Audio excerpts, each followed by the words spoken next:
our industry, it stays within our industry. Like you brought up the example of the school bus, or was it the other Chris? No, that was me. So like I resonated with me. I'm like, well, cool, but like now we could tell the rest of the kids and the rest of their parents through the digital media, which is what we're doing. So that's why I wanted to approach you and ask you, just to share the message. Yeah. The same thing you just said. Yeah. Just like personally to me, which then is going to go through to YouTube and people will see that and resonate with what we're saying. Yeah. And we could use the books here that I won as a testament to like trying to do just that.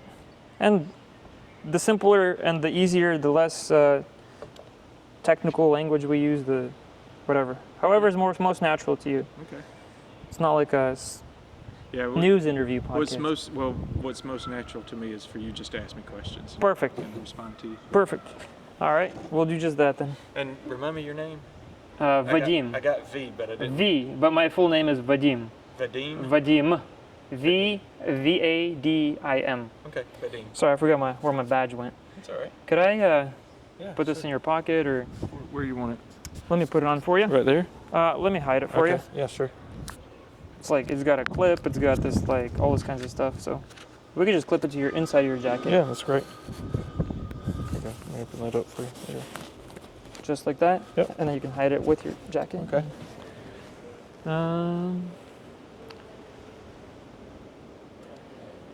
Let's see. It's already recording. Kind of want it over a little bit this way. I can move. Perfect. And then we want the books in the shot because that's really relevant to what you were talking about this morning, right? Yeah. So I guess first, could you start with introduce yourself and who you're with, where are we at? Yeah. So this is Perdido Beach Resort, just outside of Orange Beach, Alabama. So we're on the Gulf of Mexico coast. It's been a beautiful week, and I'm Chris Erwin. I'm with the Alabama Forestry Foundation. I'm the executive vice president there. We do three things. We work with family forest landowners to support their conservation of Alabama's forests. So we work on longleaf pine restoration, we work on white oak restoration. We also provide third-party forest certification through our tree farm program. Okay. And then the third area that we focus on is on education. So we work with teachers and students, we work with universities, but we're trying to promote sustainability of our natural resources. We're trying to promote the wise use of those natural resources, promoting products. And we just want students to understand and appreciate and enjoy the natural resources that we have in the state. Now that's exciting. That's exactly what I'm super passionate about, right? Yeah. And that's why I came up to you. I was like, man, I need to go find Chris and talk to this guy. Because what you said, you gave a couple of really cool ideas. Can you share that real quick? What was the analogy you gave about the bus and the kids and the students, just quickly? Yeah, so I work with schools, and I'm in a very rural area of Alabama, and I have 50 students on the bus, and I'm taking them to the National Forest. Were you like a chaperone on a field trip or something? No, I was coordinating this. It was a project where we wanted students to go see the forest before there was a prescribed fire, and then we wanted to bring them back after a prescribed fire so that they could see how fire is a useful tool in regenerating the forest. And so I'm taking the students out to the forest for the first time, and I ask them, how many of you have ever been to a forest? And one student raised their hand out of 50. And I asked the student to tell me about it, and he said, well, my dad's a forester. Well, you know, this is rural Alabama, and there's woods right out the back door. Yeah. And so, you know, our fear is that students aren't getting outside enough. They're not developing an appreciation and a passion for our natural resources. And if you don't understand something, then you're not likely to value it. And we really want these students to grow up to be responsible citizens so that they value the resources that we have. So. And so what happened at the rest of that trip? What actually happened? Like, so one kid only been to the forest. Yeah, so we took all of the students out there. They had hands-on experiences. So we have a plant called the sensitive fern. So they would touch it, and the plant would respond. We would show different kinds of trees and how they responded to fire. Right. We equipped the students with all of the same equipment that a forester would have when they conduct a prescribed fire. And we kind of took a little small area and we demonstrated what a prescribed fire would look like. So they had that opportunity to see that. And then they went back to the classroom for a semester, and they continued to learn about forests and fire. But then after the spring, we took them back out, and so they got to see the regrowth of all of the native plants there. And so it really made an impression on them, is that fire is a great tool. It's not something to be afraid of. Chris, what I love about everything you just said is there's the theoretical, learn it in the textbook in the classroom, and then people draw all kinds of conclusions. Mm-hmm. The fact that you took the kids into the woods and literally showed them, and they experienced it for themselves, I think that's the profound impact that you just created for those 50. Yeah, V, I think one of the things that we're missing as a society is we're presenting to students way too early in their life, developmental phases, all of the threats that the Earth faces. They hear climate change every day. They hear loss of biodiversity. They hear wildfire. Right. That does the exact opposite of what we're trying to do. We need to cultivate within the students a passion and a love for the land. Instead, what we're doing inadvertently is creating a fear of the land. And so as they grow up and get older, they don't want to work in natural resources because it's something that is fearful to them. Yeah. So we're doing the exact opposite. We need to be able to demonstrate prescribed fire to them so that they see it's a useful tool, it's not a threat. Absolutely. It's used to prevent wildfires, things of that nature.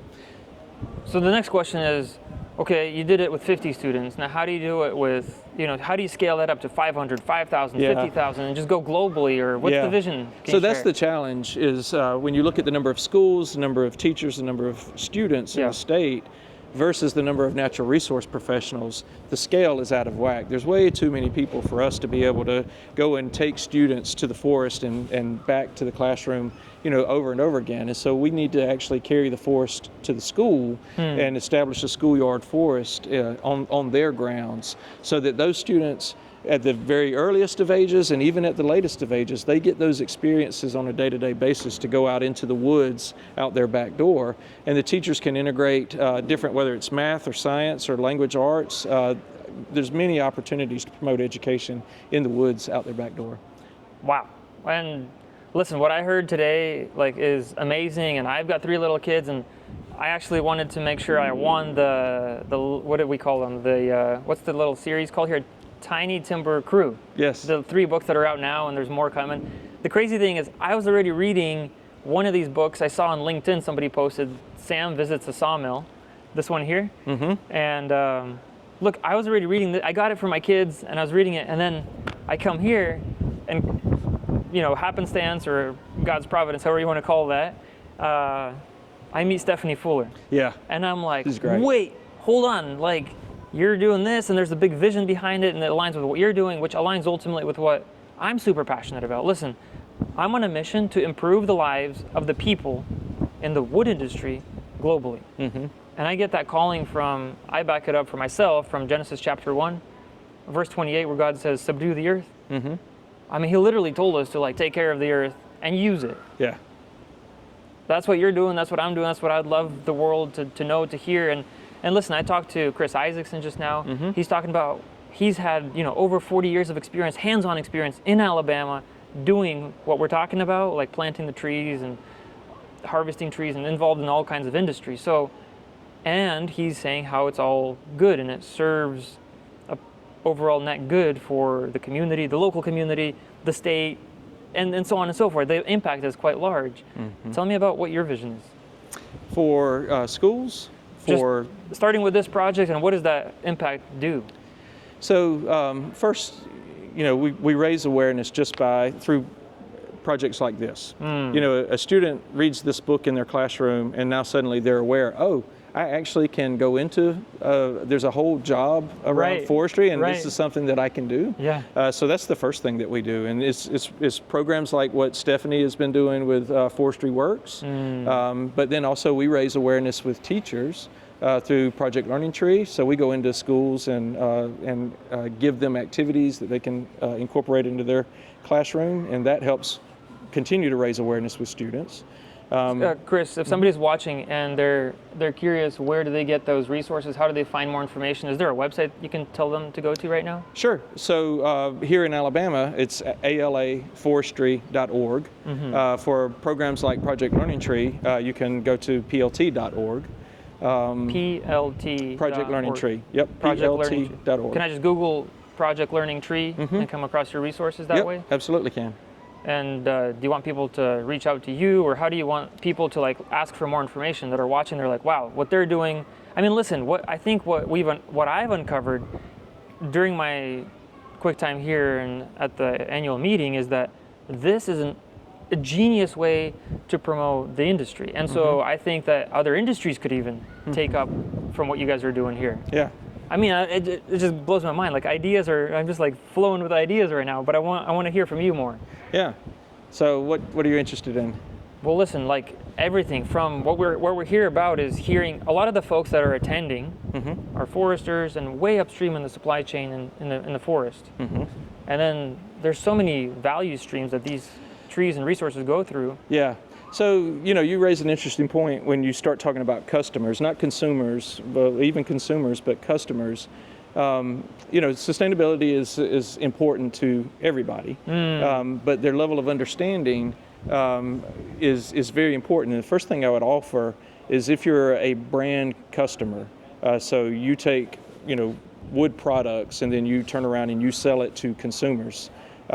It's important if you have sustainability managers that you actually go into the areas where you source your products and not just read a report. You get on the ground and you meet with people and you get to a place where you actually have a landscape view so that you can see a mom and pop farm. You can see a wildlife management area. Yes.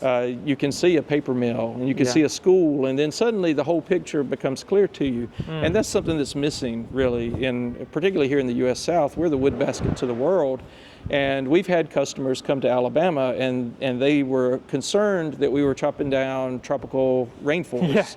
And so we have to carry those customers out into the woods so that they can see, hey, this is a sustainable, renewable resource. Yeah. And in some areas we manage intensively so that we have other areas where we don't have to manage intensively.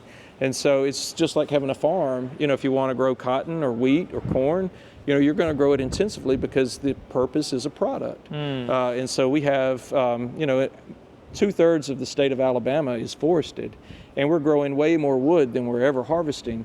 But because someone would see a log truck riding down the road, they would think, oh, there they go destroying our forest. Yes. And you really need to get out in it and meet with the landowners and meet with the foresters and the loggers. And then suddenly the picture becomes much more clearer. It's like, oh, okay, I didn't realize we were growing more than we were harvesting. So here's what I hear from people. There's a logical fallacy that I've discovered, and I'm trying to formulate it. And I think I'll ask you two questions, but the first one is really simple. Why are trees good? And I have my own reasons, but what are trees used for, like at a high level? Can you just give me some idea of what are trees used for? I mean, it's a simple question. Well, first of all, trees produce many benefits that we some we recognize, some we don't recognize, but we all consume those benefits. First is oxygen, obviously. That's it. Second is carbon sequestration, Sure. and that's just a cycle. Third is habitat for wildlife, and it's not just the wildlife that we see, and the charismatic species like the grizzly bears, but there's insects, pollinators, things of that nature. Sure. The white oak is home to more pollinators than any other tree. Black cherry is the second habitat for pollinators than any other tree. Wow.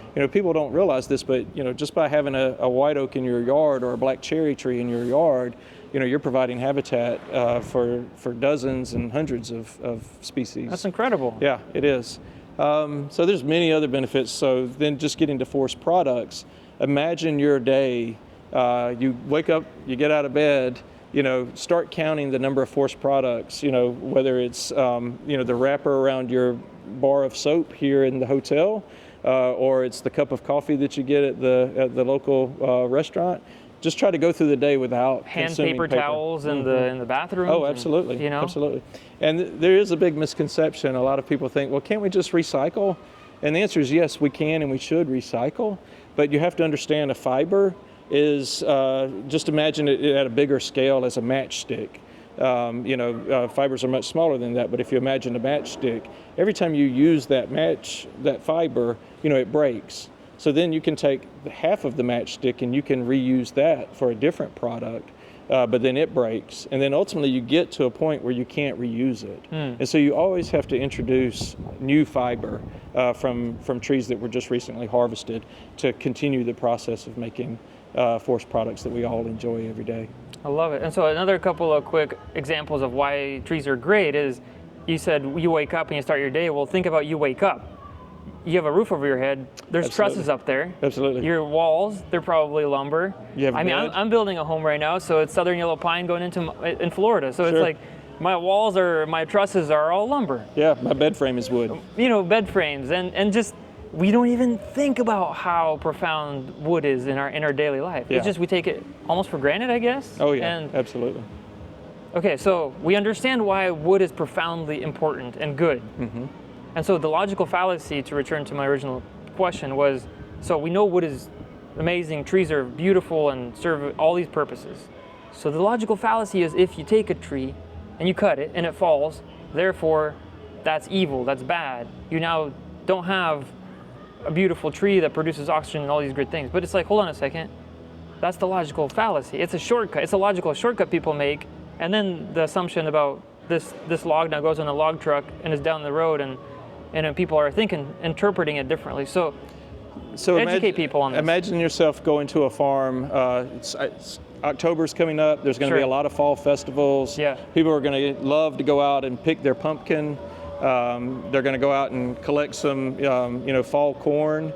So if you go out into that field and you pick that pumpkin, is that evil? Do you get the same connotation with that? No. No, you don't, obviously. But it's the same thing. It's a product that's being grown specifically for a consumer. Now, the majority of the state of Alabama's forests are not that. But because you ride down the highway and you see a plantation that is a farm, just like a pumpkin patch or a cornfield, it's a farm to make paper or saw timber. People, for whatever reason, it's a tree, and we all have this deep kind of connection to trees.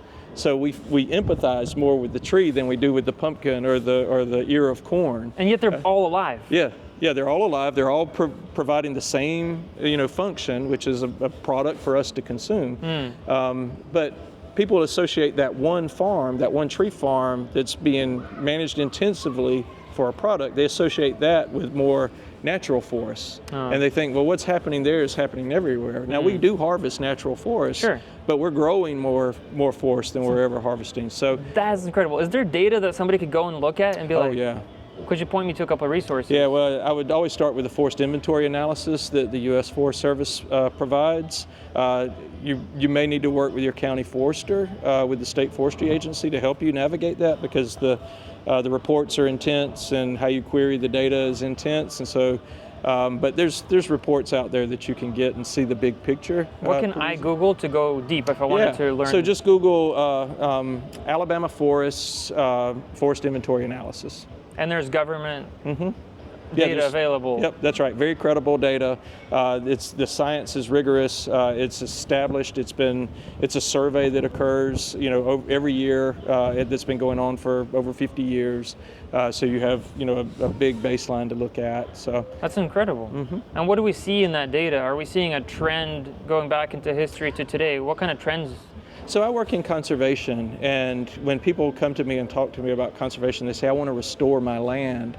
The first question I ask is, restore it to when? To restore it to 20 years ago, or 75 years ago, or 10,000 years ago? Because the forests are always changing. Here, up in northern Alabama, we had spruce pine forests, that you would find up in Canada. Well, they used to be here in Alabama. My father thinks that hardwoods is what forests should be. Oh, we should only have hardwoods. We shouldn't have pine plantations, things of that nature. And I'm like, well, you're remembering your childhood, and in your childhood, he was a sharecropper, and so there were only fields for peanuts and cotton and things of that nature, and then there were bottomland hardwoods. And so in his mind, that's what a forest should be. And so we have these misconceptions because we don't have a grasp of the scale of time and how forests change over that scale of time. Wow. Yeah. Well, in closing, I guess just we can go much deeper and prepare for a deeper conversation in a podcast, and you can bring, resources or people or more ideas. But if you were to leave me and the audience here with like one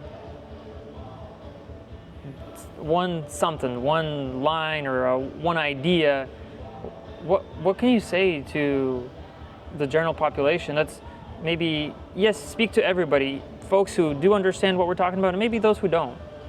What can you encourage us with? Like, is it all doom and gloom like the mass media says? Or? Oh, no. So I'm glad you raised that point. So I have children that are in college and in high school and in middle school, and I have to remind them every day, you are living in the best time, in the best place this world has ever known.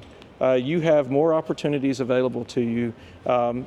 This is funny. I used to work with 5 20-something-year-old females, and I told them, you realize when I was born that women didn't have a right to have their own credit card without a male co-signer. Wow. And their minds were just blown. What? And that's a fact. That's that was 1975. We passed a law that allowed women to have their own credit card. So today is just it's the best possible time to be alive. The United States, in my opinion, is the best possible place to live. In Alabama, at the beach, is the best possible place to be. Listen, I live on the Gulf, and my parents escaped communist Russia to be here and to give me an opportunity to do what we're doing. Yeah. And I just can't sit still. I have a fire burning under my butt, and I'm like, I see what you're talking about, and I am so like just focused on living out what I believe is my mission. Yeah.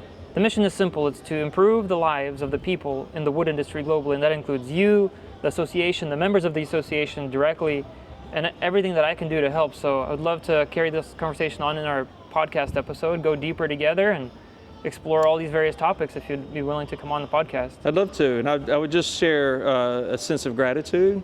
I think we as media consumers are addicted to sound bites, and I would tell you I don't consume sound bites. I don't watch podcasts unless they're at least 10 minutes long, and I don't read headlines. I'll read periodicals, and I just would encourage the public to do more of that. We don't think deeply enough about anything.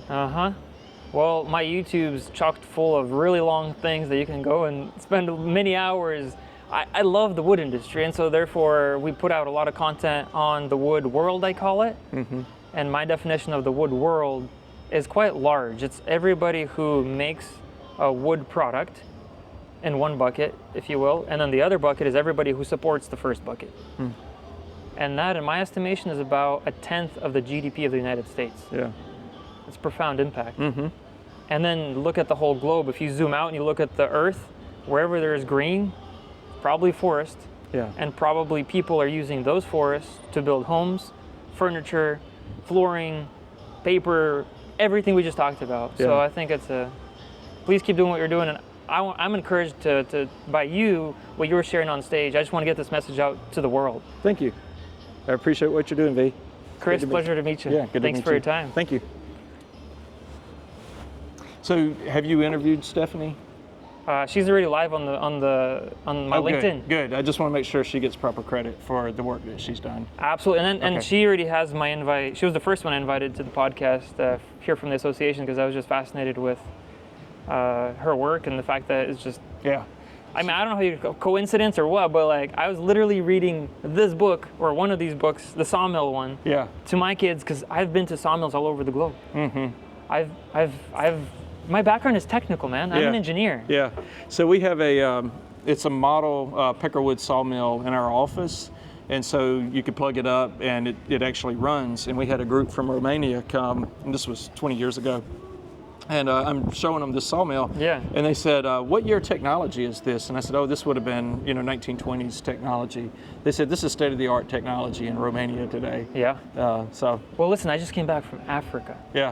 And I was watching firsthand a portable sawmill run that this white person brought in from, I don't know how many decades ago. Anyways, Glenn Chapman is somebody, you might want to hear the story. Just intellectually, it's so fascinating how a missionary from California spends 50 years in the Congo and is like helping build from, there was nothing, and now there's a village of Kikongo that's thriving, and 30 villages around Kikongo that are all, sharing resources, knowledge. There's church, a hospital, and a university in the middle of the Congo. I spent half of my August out there filming documentary about just telling the story, like, wait, what? And how important lumber is for them. It's so precious that if you run the numbers, which I was doing, one board that we cut on that sawmill goes for more of their currency, Congo francs, than one man, a skilled craftsman, earns in one day. One board is equivalent to 1 day of labor for a skilled craftsman. Yeah, that's crazy. That's precious. Yeah, yeah. Well, they don't have wood to begin with. Well, there's a lot of trees. Oh, yeah. Oh, in the Congo, yeah. In the Congo. Yeah. I was there. Yeah. And so, I mean, and they, look, I'll tell you all about this, but like there's a rural tribe in the Congo who care about a certain butterfly that, you know, does its butterfly, like goes from the caterpillar to the butterfly on a specific trees. Yeah. And so, just like the monarch here, it overwinters in 2 specific forests in Mexico, central Mexico. I'm telling you, Chris, like I was there. We were filming them cutting a tree to make their homes and huts and churches and schools, whatever, right? Like they need to harvest, just like we do here. And the guys, I didn't even speak their language. Yeah. They're walking around the forest and they're looking for which is the tree, specific tree that the butterflies don't use so that they can harvest it and go. We're talking about so off-grid, there's no cell phones, there's no running water, there's no electricity, there's nothing. I mean, deep Congo. I got dropped off with our crew into the bush. Oh, wow. And the plane left. Yeah. And we were in the bush with these people. And those guys are doing these kinds of things. Yeah. That's incredible. I mean, people all over the globe are realizing that what we're talking about is true. Wood is good. Yeah. That's my message, man. That's awesome. I'm Good excited job. about it. Yeah, I'm very happy for you, man. This is great. This doesn't feel like work no more. This is not work. This is just passion at this point. You know what I mean? So let me ask you some questions. Okay. To the point that I was making about consuming media. Yes. Things like YouTube Shorts, and whether it's Facebook or other, that just put up these 30-second clips. Yes. What value do you see in that? Attention. Attention span is so short right now that you need to hook somebody. But why is it so short? Young people want to consume a lot of content quickly and be entertained. Why? Because they're addicted to their phones and just scrolling. Yeah, it's the chemical release that they get every time they see somebody fall and bust their butt and they laugh out loud. They want that rush immediately again, and we keep providing it to them in that format. And so what we're doing is like we're taking the ability of younger people to think critically away, because they want to be fed something that makes them feel something, whether it's positive or negative. They want to feel something, and we're giving it to them in those small sound bites. And I don't think that's healthy. So I appreciate what you're doing and having these longer forms. And I would just think about when you do shorts, what are you measuring your short-term goals with your long-term hopes? We got a clear mission, so we're all about improving the lives of the people in the wood industry globally. How do you see living out that mission? Can you give me some guidance and direction? So describe your goal again to me slowly. We're on a mission to improve the lives of the people that are members of your association. How do we do that? Like, for example, sawmill type companies or a production we heard about a new mill coming up, right? Roy Geiger and Brian Ferry, they're building a new Two Rivers sawmill. We heard about that. Yeah. They're going to need to staff that up. Yeah. How do you staff it? How do you train those staff? How do you retain them? That's part of the solution we can provide. Okay, so tell me about, and I don't know if you do this, I don't even know, so I'm not assuming anything. Do you provide shorts? Our team does cut content to shorter form, yes. Okay, and so how does that improve the life of someone in our industry? I'm not sure yet because we're testing it right now. Okay. We are actively testing with our team right now. What I will tell you though, which is very interesting, here's something that happened to me kind of by happenstance. I'll tell you the quick story. I was invited by one of my customers, is a company called Nicholson DeBarkers. They make a giant machine on Vancouver Island in British Columbia, and they make a machine that rips the bark off a tree so you can process it. I get invited to do exactly what we're doing. I brought my little camera, and I got the opportunity to go behind the scenes and see how they build it and manufacture it. Yeah. I did this beautiful tour. They told me all about their facilities, how they make it, why it's important, all the good things.